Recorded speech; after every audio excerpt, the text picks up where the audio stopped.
9 लाखांचा ऐवज असलेली बॅग महिला हॉटेलमध्ये विसरली. विश्रामबाग पोलिसांनी 2 तासात महिलेला शोधून दिली परत. Vishrambag police Thane dial 112 MDT मशीनवरती दुपारी 13:29 वाजण्याच्या सुमारास कॉल आला की काँग्रेस भवन हनुमान हॉटेलच्या शेजारी एक बेवारस बॅग मिळून आली आहे.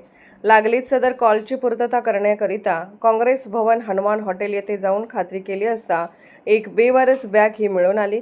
सदरची बॅग ही पोलीस ठाण्यास आणून बॅगच्या डाव्या बाजूचा कप्पा पाहिला असता त्यामध्ये आधार कार्ड, पॅन कार्ड व बँक पासबुकची झेरॉक्स मिळून आली व त्यामध्ये एक मोबाईल मिळून आला. सदर बँकेचे पासबुक पाहिले असता त्यावर संगीता मारुती जाधव यांचे पासबुक झेरॉक्स मिळून आले. त्यावरती मारुती जाधव यांचा मोबाईल नंबर 94 42 68 03 51 हा मिळाल्याने त्यावरती आम्ही लागलीच संपर्क केला असता त्यांनी मारुती जाधव बोलत आहे असे सांगितले. त्यानंतर आम्ही मारुती जाधव यास सांगितले की तुमची राखाडी रंगाची बॅग ही विश्रामबाग पोलीस ठाण्याच्या हद्दीत काँग्रेस भवन येथील हॉटेल हनुमान येथे बेवारस स्थितीत सापडली आहे. त्यानंतर त्यांनी सांगितले की सदरची बॅग ही माझी पत्नी संगीता जाधव यांची असून ती विट्याहून इचलकरंजीला मुलीकडे गेली होती.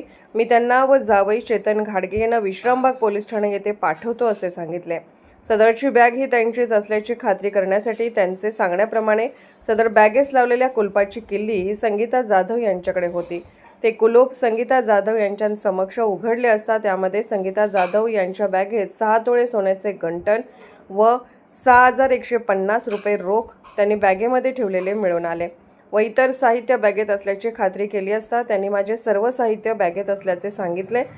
तरी सदर बॅग व बॅगेत असलेले सोन्याचे गंटन व रोख रक्कम बॅगेसह संगीता जाधव व त्यांचे जावई चेतन घाडगे यांना माननीय पोलीस निरीक्षक सो सुधीर भालेराव यांनी सुस्थितीत त्यांच्या ताब्यात दिली. त्यानंतर पोलीस अधीक्षक सो सांगली यांना सदर घटनेची माहिती दिली असता त्यांनी पोलीस निरीक्षक सुधीर भालेराव व टीमचे अभिनंदन केले. महिला नामे संगीता जाधव व जावई चेतन घाडगे यांनी पोलीस निरीक्षक व टीमचे आभार मानले आहेत.